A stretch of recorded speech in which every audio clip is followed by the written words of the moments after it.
घर का काम। मंजू नाम की एक हाउसकीपर थी जो अपने मालिक के घर उसके बच्चे को कपड़े पहना रही थी। तभी उसकी मालकिन नीना शॉपिंग करके घर आती है।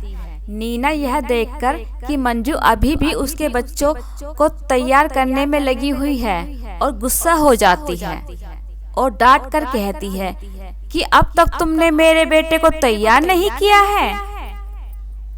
मंजू बड़े अदब से मालकिन को कहती है, माफ कीजिए मैडम, दूसरे कामों में लगी हुई थी इसलिए थोड़ी देर हो गई। नीना मुंह चिढ़ाते हुए कहती है, ऐसा क्या बड़ा काम करती हो, घर का काम ही तो करती हो, फिर भी कहती हो बिजी थी।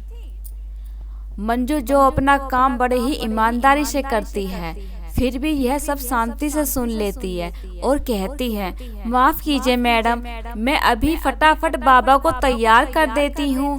नीना कहती है, ठीक है, मैं दिन भर शॉपिंग करके बहुत थक गई हूँ, मैं अपने रूम में नहाने को जा रही हूँ। और अपने साथ लाया हुआ सामान नीचे जमीन पर पटकते हुए कहती है, इसे तुम मेरे रूम में पहुंचा देना। और हाँ, मेरे बेटे की टी शर्ट पर अभी भी सिलवटें नजर आ रही हैं, उन्हें इस्त्री करके सही करो। मंजू अभी भी शांत है। वह कहती है, जी मैडम, निपटाकर वहाँ से चली जाती है। दोस्तों, यह घटना हमारे या आपके मन में मंजू के लिए दया और नीना के लिए नफरत पैदा कर सकती है।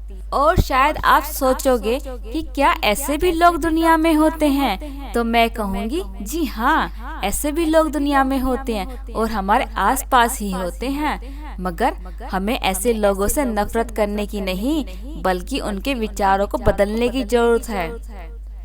एक दिन नीना और उसका हस्बैंड गौरव और उसका बेटा तीनों डाइनिंग टेबल पर बैठे होते हैं और मंजू उनको खाना सर्व करने के लिए किचन से खाने का सामान लेकर आ रही होती है, क्योंकि उसने एक साथ तीनों प्लेटें अपने हाथ में पकड़ी होती हैं, तो उसे धीरे धीरे चल के उन्हें संभालना पड़ रहा होता है।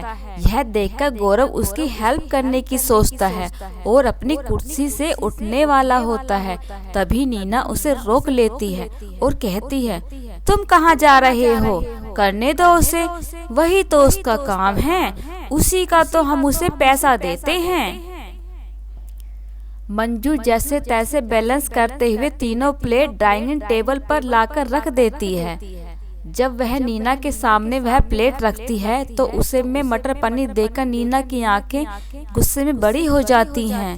वह तुरंत चिल्लाकर कहती है, तुम्हें थोड़ी भी अकल है कि नहीं क्या? ये सेम खाना इस हफ्ते में दूसरी बार हमें परोस रही हो, तुरंत इसे यहाँ से उठा कर ले जाओ और कुछ नया बना कर लाओ। गौरव को नीना का ऐसा दुर्व्यवहार अच्छा नहीं लगता है, इसलिए वह उसे समझाने की कोशिश करता है। वह नीना से कहता है, तुम्हें किसी से भी ऐसा बर्ताव नहीं करना चाहिए, क्योंकि हर इंसान अपने काम में कितनी मेहनत लगाकर करता है, हमें उसका अंदाजा नहीं होता है। नीना कहती है, वो क्या बड़ा काम करती है, घर का काम ही तो करती है, भला उसमें क्या मेहनत लगती होगी। गौरव कहता है, तुम ऐसा कह रही हो क्योंकि तुमने उसका काम करके कभी नहीं देखा है। तभी नीना घमंड से अपने हाथ दिखाते हुए कहती है, यह हाथ काम करने के लिए नहीं, शॉपिंग करने के लिए बने हैं, और हंसने लगती है। एक दिन जब मंजू किचन में बर्तन धो रही होती है, तब नीना किचन में आ जाती है और पीछे से उसे आवाज देते हुए कहती है, जल्दी जल्दी यह काम खत्म करो, तुम्हारे लिए और भी कई काम हैं। अचानक तेरी आवाज में सुनकर मंजू हड़बड़ा जाती है और उसके हाथ में जो प्लेट होती है वह नीचे गिरकर टूट जाती है।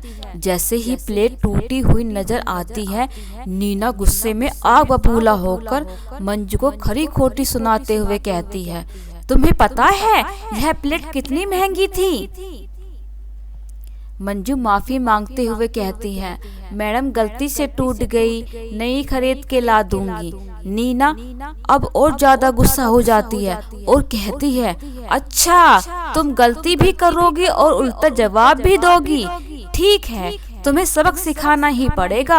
अपना सामान उठाओ और दफा हो जाओ यहाँ से, मैं तुम्हें अभी नौकरी से निकाल रही हूँ। यह सुनकर मंजू की आंखों में आंसू आ जाते हैं और वह नीना से कहती है, मैडम मेरे साथ ऐसा मत कीजिए, मुझे इस नौकरी की जरूरत है। मगर वो मंजू की एक नहीं सुनती और उसे नौकरी से निकाल देती है। तभी गौरव किचन में आ जाता है और नीना से पूछता है, क्या हुआ? मुझे कुछ टूटने की आवाज सुनाई दी, सब ठीक तो है ना? नीना कहती है कि मैंने मंजू को नौकरी से निकाल दिया है, तुम कोई और हाउसकीपर हायर कर लो। मगर गौरव उसे साफ साफ शब्दों में मना करते हुए कहता है, अब बहुत हुआ, मैं किसी भी नए व्यक्ति को काम पर नहीं रखने वाला हूँ। अगर तुम्हें लगता है कि मंजू का काम इतना आसान है तो तुम ही घर का काम संभालो। और हाँ, अगर तुम मना करोगी तो शॉपिंग के बारे में भूल जाना, क्योंकि मैं तुम्हें उसके लिए क्रेडिट कार्ड नहीं देने वाला हूँ। गौरव का ऐसा बदला हुआ रूप देखकर नीना उसे देखते ही रह गई। उसने सोचा घर का काम कितना मुश्किल होगा। ऐसा सोच के वह राजी हो गई। दरअसल गौरव के ऐसे बर्ताव के पीछे का कारण बड़ा ही साफ साफ समझ में आता है कि वो नीना को वो सारे काम करवा के, जिन कामों को या ऐसे काम करने वालों को वह तुच्छ समझती है या छोटा समझती है, उन्हें करने के लिए कितनी मेहनत और लगन लगती है, इसके बारे में जान सके। अगले दिन सुबह से नीना घर के काम में लग गई। जब वो अपने बच्चे को तैयार कर रही थी तो उसे पता चला कि बच्चों को तैयार करना कोई बच्चों का खेल नहीं है। घर में साफ सफाई करते हुए उसकी हालत पतली हो गई। अपने परिवार का पेट भर सके, इसके लिए उसने घंटों रसोई घर में बिताए। और जब वो अपने बनाए खाने को डाइनिंग टेबल पर लेकर आई तो उसके बेटे ने एक नज़र देखते ही खाने से मना कर दिया। उस पल से एहसास हुआ कि जब कोई किसी के हार्ड वर्क का सम्मान नहीं करता तब कितना बुरा लगता है।